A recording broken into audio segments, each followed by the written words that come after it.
What's up, guys? In today's video we're going to be talking about, well, are you struggling with the new game mode duos that just got added into Warzone? If you guys are struggling with this new game mode, especially if you're not used to this many squads and stuff like that attacking you at once, I'm going to be telling you exactly some simple tips that I've been actually taking for myself and actually seeing my gameplay actually improve while playing duos. Now, I've been playing duos for a little bit now.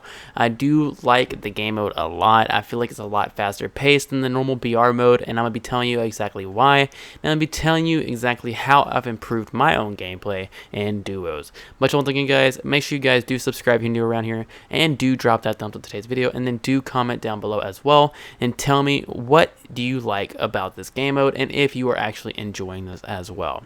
Much love again, guys. Let's get right into this. So the first thing that I want to say to you guys is that duos is not like any other BR mode out there right now. So the reason why I say that this is not like any other BR mode is because you will notice that no matter where you're landing in the map, there's going to be somebody else landing there as well. I've noticed that especially even if I'm landing far away from the actual circle and I'm actually just trying to get a quiet drop, there's normally one or two teams actually challenge me there as well, because I do believe that there can be a minimum of 75 teams, and I've seen even 76 to 77 teams sometimes in my lobby. Maybe it was glitched out, maybe it wasn't, maybe it was more solo squads and then duo squads, I don't know, maybe it was just a big mix. But I've been seeing a little bit, I'd say the average of my squads I've been seeing is 75 squads per lobby. This is honestly an insane number, given out, how many locations there are to actually drop. I'm telling you, it's going to be a lot more of an aggressive game mode to actually be playing in. So with that being said, my best tip to you guys is to not be running snipers out there, because a lot of your fights are going to be in a close range battle to mid-range battle, because a lot of people are going to be up in your face trying to challenge you. I'm not saying that using a sniper is going to be bad, but I'm saying, especially in close range situations, you're only going to be having one gun that's going to be essential for you if you're using a sniper as your secondary. So I do highly recommend using an assault rifle and an SMG combo.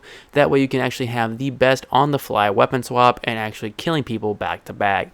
Now, with that also being said, I do want to warn you guys, especially what I've been noticing lately, is whenever you wipe one squad or you're killing one squad, you're normally getting third party or even fourth party and sometimes even fifth partied. You're going to be noticing a lot more squads if they're hearing the gunfire pushing you all at once, because of how many different squads are actually in the game.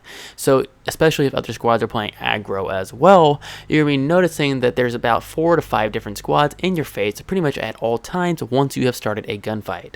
So make sure you're always prepared, make sure you're always watching your surroundings, no matter even if you're in a gunfight or not. Always check your back, always check your left, always check your right, because if you have the squad in front of you that you're fighting, and put money on it, there's also another squad behind you trying to push you, trying to get involved on that gunfight to third party. Now, with that being said as well, I would highly suggest, instead of using kill streaks like cluster strikes and precision airstrikes, because I don't really find those useful in this game mode, especially unless you're in a sticky situation, especially last circle, then they'd be useful. But especially mid to start game, I would honestly say spend your money on UAVs, and not only just that, do not spend your money on self-revives at the start of the game. So at the start of the game, what I would say to do would be spend your money on UAVs and getting your loadout. Do not buy a self-revive until after you have gone into the gulag. The reason why I'm telling you to do this is because I will notice, well, at least me, I've noticed that myself has been getting a lot more success rates by not getting my self-res before gulag, and the reason being is because I'm not wasting that money on something. And not only just that, the self-res makes me feel a little bit more confident in myself because I know I can self-revive myself, so I'm playing a lot more ballsy. So if I'm not having a self-revive in my pocket and I have a UAV, I'm playing more conscious, or I guess you say cautious, I can't even talk, cautious, and I'm honestly staying more aware because I don't want to just risk my life if I'm not going to be able to self-res. So I do highly suggest getting a UAV. I highly suggest using an AR sub combo. And the next thing I want to say too as well is it's a duo. It's duo. It's not trio. So if you down somebody, play aggressive. Play aggressive. Because 9 times out of 10, whenever you knock somebody in the enemy team squad, the other person that's alive is going to be freaking out, trying to find a way to get that revive, and trying to find a way to actually not have y'all rushing him. So if you're playing really aggressive and you're making it to where that person cannot get the revive off and stuff like that, he's not going to know what to do, and he's going to be panicking a lot more than anything. So when you down somebody, tell your teammate, make sure you have good communications, and you two just rush up in there and you finish your kill and you honestly push the other dude as well. I promise you, you're going to be noticing yourself getting a lot more success rates and honestly getting a lot more team wiped whenever you're playing like that. In this game mode, you are going to be having to play aggressive. Now, there are some campers in this game mode from what I've noticed. There are people camping in corners, and there are people just camping, honestly, everywhere around the map because of how many numbers there actually are, how many different teams there actually are.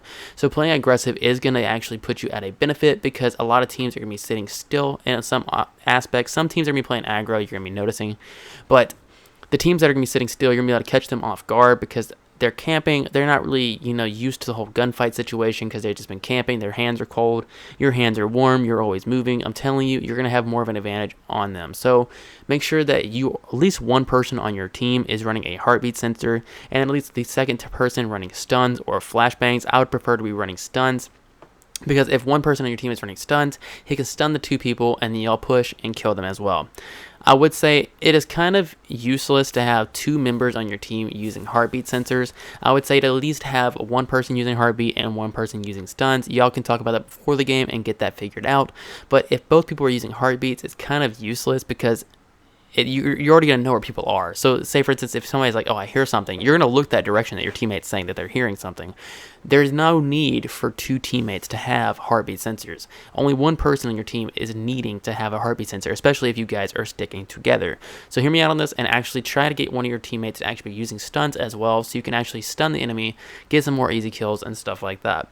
Those are my most basic tips for you guys as well. Another thing as well is whenever you're setting up your AR class, make sure you're setting it up for the most recoil control and range.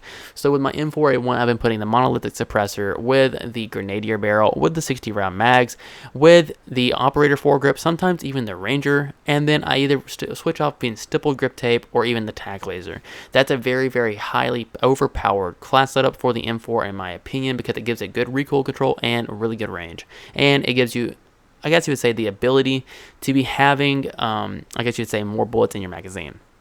The last tip I want to give to you guys is if your team does get wiped or you get bought back, make sure you do have one class with Ghost on. That way, if there is an actual loadout for you to select from, make sure you have one class with Ghost and also have fully loaded on your assault rifle. This is going to come in handy, especially in late game situations, especially if you're coming back from Gulag late or if you're actually getting bought back late. Do have a weapon or a loadout, is what I'm trying to say, with Ghost and with fully loaded on one of your loadouts. That way, especially late game situation, you're going to have a lot of ammo and your teammate's not having to sacrifice his ammo to help you out.